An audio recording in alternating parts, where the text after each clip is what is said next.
Welcome to the Mike Litton Experience Podcast. Mike has over 31 years experience in real estate, finance, and investing.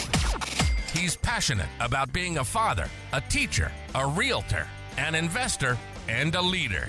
Everyone has a story, and our passion is to help them tell it. And now, introducing the host of the Mike Litton Experience, Mike Litton. So what can you expect from the Mike Litton Experience? You can expect stories that will inspire, motivate, advice that will sharpen your focus, and expert information on real estate, finance, and market conditions. Kalee Boisvert, thank you so much for joining us as our guest on the Mike Litton Experience. I was so excited that we were going to do this today. I barely slept last night. I'm so excited about the value that you're bringing to people in terms of finance. It's so unbelievably important, especially today with the economy being the way it is and all that. I'm very, very proud of you already, and I haven't even had a chance to talk with you. So like we talked about before we hit record, everybody has a story, and our passion is to help them tell it. And so with your permission, we're going to start with where you were born. We'll go all the way up to today, and then we can talk about anything that you're working on today. I want to talk about your 2 books, and then I also want to talk about anything that you're working on. So we've had a number of authors on that they've written, 2, 4, 6, 10 books, whatever, right? One guy's written 13, and he's literally in the middle of another one, right? Because it seems like you write your first one and then the dominoes start falling and you start writing more and more. So, because from the first one come all kinds of ideas, right? And suggestions from people. So if you're working on another book, we'd love to have you back when that's ready. And, when you're ready to release it, and we can promote that too, if that's okay. Absolutely. It's so great to have you here. So tell us where you were born. Awesome. Okay. Well, thank you for having me on, and thank you for being so excited first about this topic too. That makes me excited. I'm so pumped about this. I know you can't tell because I hide it well, but right. So I'm in Canada. I was born in Colona, BC in Canada. Okay. It's a nice place in Canada. We have like our, lakes and mountains and stuff in that area. And interesting about like my background, I guess, and kind of how it all like ties into what I do now. My parents divorced pretty early on. I was about 6 or 7 years old when they separated. My mom was a single mom then, and she was raising myself and my sister. My sister is 2 years older than me. And so she was really on her own at that point, financially, completely on her own. And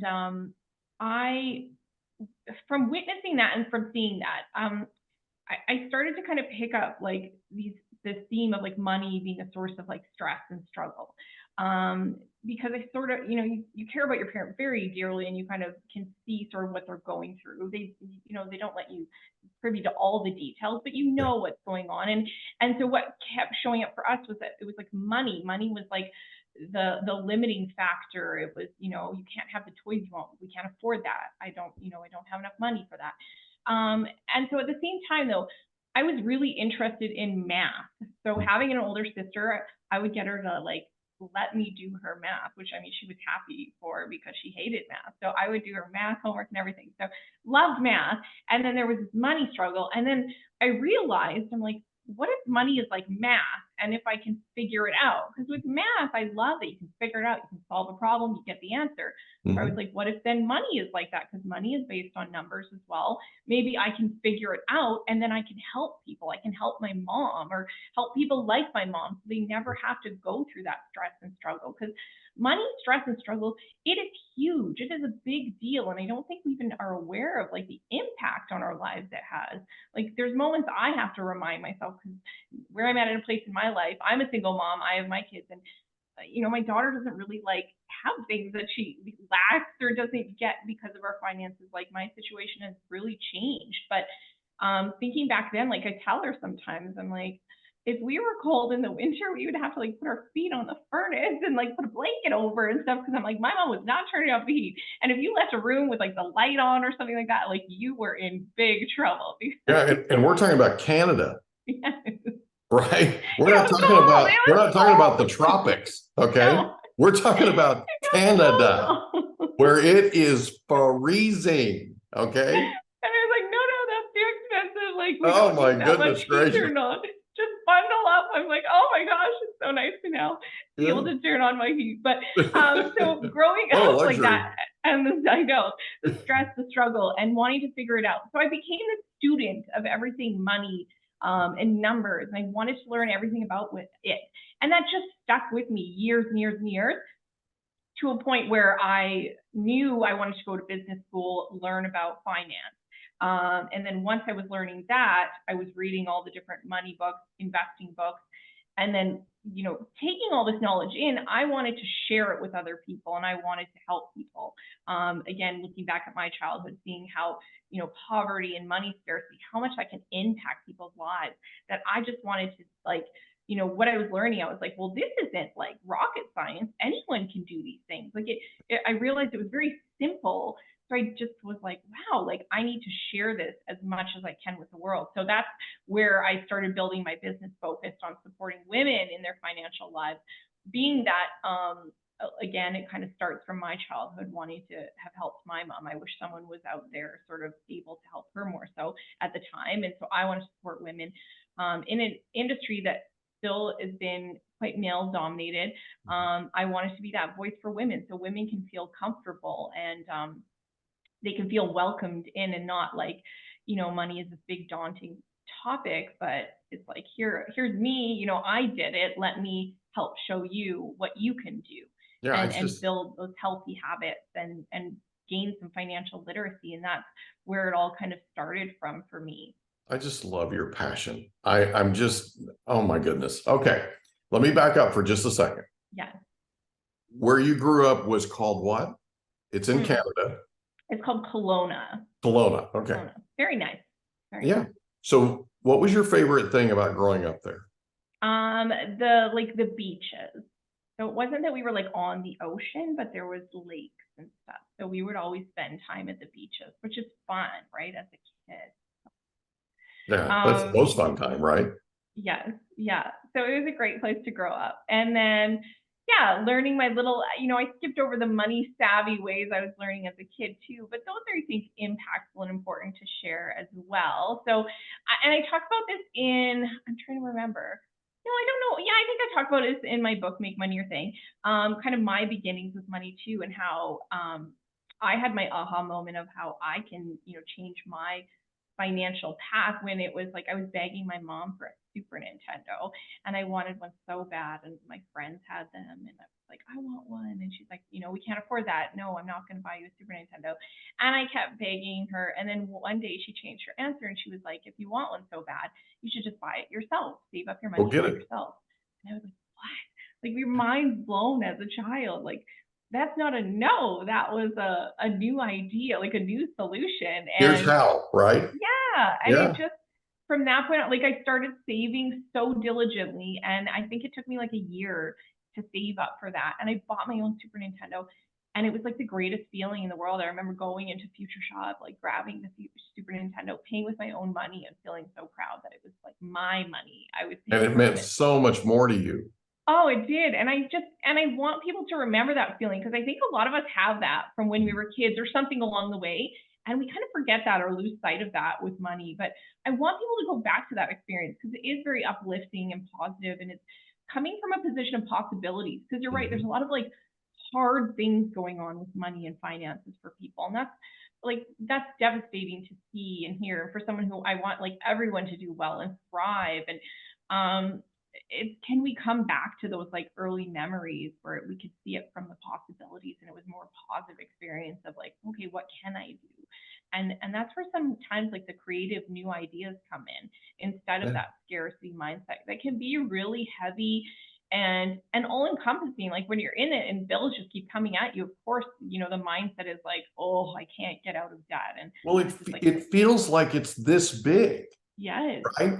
And it feels like it's something you're carrying around, and it starts to permeate your entire life. It affects your health.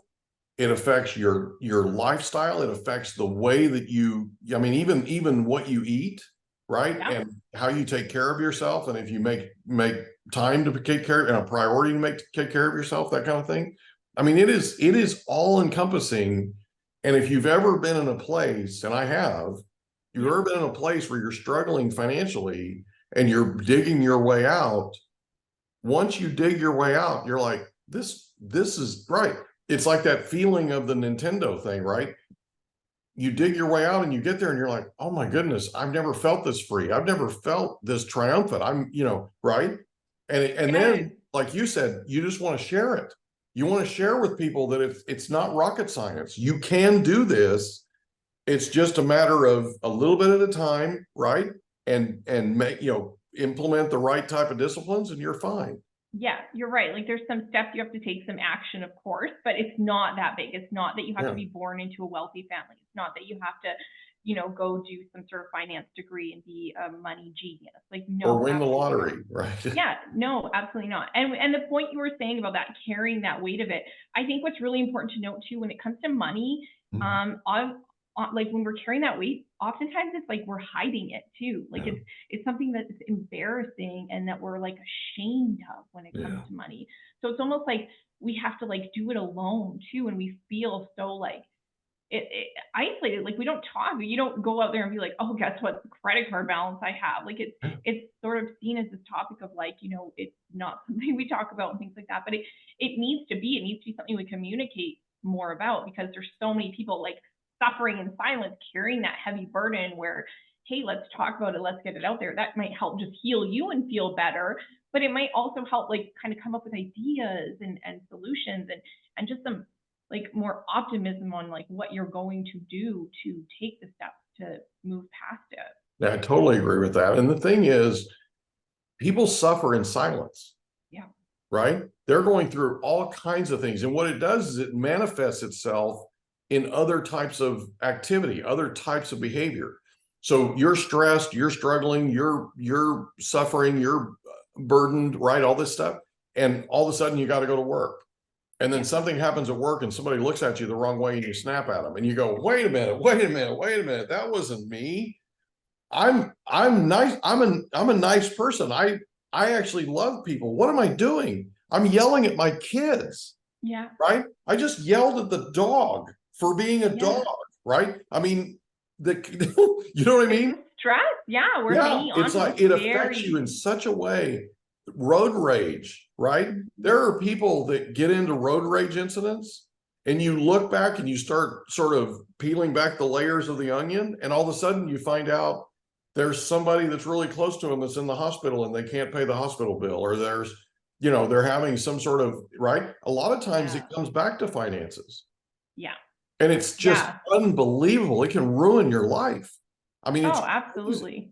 It's It's crazy. a huge topic that we don't, again, it's like we don't give enough time to. You don't see like therapists specialize. Like there's some now and more popping up, but like therapists that specialize in like money and money trauma and all those topics that are very big topics. But again, it's like because we keep it so deep and like hidden that it's like we won't even talk to a professional who's in confidence about it. It's like it's embarrassing, and it's like it's like the ostrich syndrome, right? That people bury their head in the sand because it's bad news, and so they just avoid it. Yeah. Then it gets worse, right? Absolutely. And then it snowballs, and then all of a sudden, you're having to move because you lost your house. You can't drive because you lost your car. Right? And it's like eventually you get to a point to where it's like, this is just too much. Yeah. And the time to arrest this is now, while you're struggling and while you're having a tough. There's no time like the present, and right now is the time to get on it. Let me ask you a couple other real quick questions. I think I know the answer, but I pretty much ask everybody this. So, right. So bear with me. I apologize. So growing up, who was the most influential person to you? My mom. Yeah. Yeah. Your hero. She was, yeah. Like she was so, despite being like we were like had nothing to report, but she would make things so fun. Like everything was still an adventure, and like you can still kind of make adventures. Like for kids, everything is like your imagination. So it's like it would be our birthday, and she would take us out for a fancy dinner for her birthday, but it would be just like fast food or something. But Yeah. she would have us like sit in the car and close our eyes, and she would like have us try to guess, where do you think I'm taking you to? And she would go like different windy ways so we couldn't figure it out. And just like little things like that stood out to me so much as just like fun adventures that we still got to do and made things more exciting. And just, seeing that she did go through this financial struggle, but she did, like, she provided us, she did, everything she could. Like, she worked so hard. And so I got to see, the true meaning of like hard work, which was a good lesson for me, because it just, I realized what we're capable of and how I could work and do things and see real results. And like, sometimes it is just really hard work. So nothing seems like hard work anymore to me after, witnessing her and yeah. Yeah, everything else is easy, right? Yeah, I'm like, oh, this is easy. Every like hard, I'm like, well, at least I'm not like working at Dairy Queen having to clean the bathrooms anymore and things like that. I'm like, this is easy. Like, how can we say life is hard? Yeah, exactly. So another question, and I think I already know the answer because you're really good at this. But here's the question: your favorite subject in high school? Easy, right? I love math. It's down. Yeah, people are just so weirded out by them. And they're like, I'm so fascinated by it. Because it makes so much sense and you get an answer. With other subjects, it's like there's not like a clear, so did I do it right? Am I on the right track? It's like, well, there's more of like a gray area, but I'm like, math, there's less gray area. And to me, it all just makes sense. So I love it. It's either right or it's wrong, right? Yeah. Yeah. That's cool, Yeah. That's cool. Yeah. So in high school, did you play any sports or any extracurricular activities? No, I didn't. Like, I was not very athletic, so I knew that early on. Any clubs or anything? I stuck away from it. No, but I have like some fun memories of like, so when we were doing, again, this ties into math and numbers, we were doing computer class, and like this was my like trophy win. We had an assignment where it was like grade 7. We had to pick stocks. And we were learning Microsoft Excel, so we'd have to like pick stocks and like write down our stocks and the prices we're buying them, and then we had to track them and see how well they did. Yeah, through the term, and whoever did the best like won, or achieved the best portfolio or whatever. But I remember mine did the best. Like, I didn't even know what a stock was, and he explained it, and then I like thought about companies that I use and that I actually spend like my babysitting money on and things like that. And my picks did the best, and then I won like the award in computers that year, and it was like the only trophy moment I ever had. I'm like, I won a trophy because I wasn't athletic, so I was like, this is amazing. I won like a stock picking trophy in grade 7, and this is the foundations were being laid for where I ended up later on in life. That's it, because it's finance, baby, right? Awesome, absolutely awesome. Yeah. Okay. So you graduate from high school. Where do you go from there? Right to university. So I was working part-time at Dairy Queen, and I was like a stellar employee. I went all the way from like trainee to supervisor to like assistant manager. And so of course, like my managers like pressured me like to go on the management route. Like, I could have went that way and like, you could be the manager and this and that. And I was like, heck no, I'm going to university. Like, no, this is not, I have like much bigger goals. So yes, I was good. Yeah. And I knew my stuff, but I'm like, I need to use my talents elsewhere. So I did university, and I knew, my mom couldn't help fund university or anything like that. And we sort of learned growing up that like, debt and credit cards and all that was like a no-no. So I paid for it all myself. I started working at Pizza Hut and IKEA, and I would work double shifts and save up to pay for my semester. And then I would do that sort of every summer to pay for the next one. And so I finished my university degree with no student loans. And yeah. Wow. So what did you get your degree in? It was business in finance. That's awesome. I love it. So you graduate from college. Yes. Then where do you go? I moved to Vancouver, which was like the big city of Canada, one of the 2 biggest cities in Canada, all by myself. and, into the working world. And I'd never even gone there in my life. I just moved there. Like I just grabbed 2 suitcases and said, I'm moving to Vancouver. Never been there in my life. So I moved there and it was so fun. Like I had to find work and, it was the first time, looking at real jobs, I guess, now that I had my degree and everything. And then, I was several months in and I realized I kind of missed my family. Oh.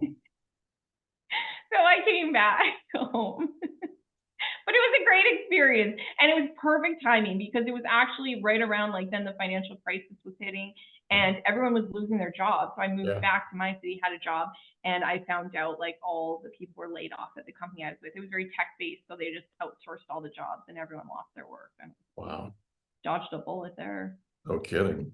No kidding. So there are a lot of people that recommend moving away from home, moving to a city where you don't know anybody, right? Yeah. And they say a big city, right? Yeah. Is that something you'd recommend? Oh, 1,000%. Because why it is just that? teaches you, like, you have to figure everything out. You're like, where's the nearest grocery store? How am I going to get the groceries back to the house? I didn't have a car.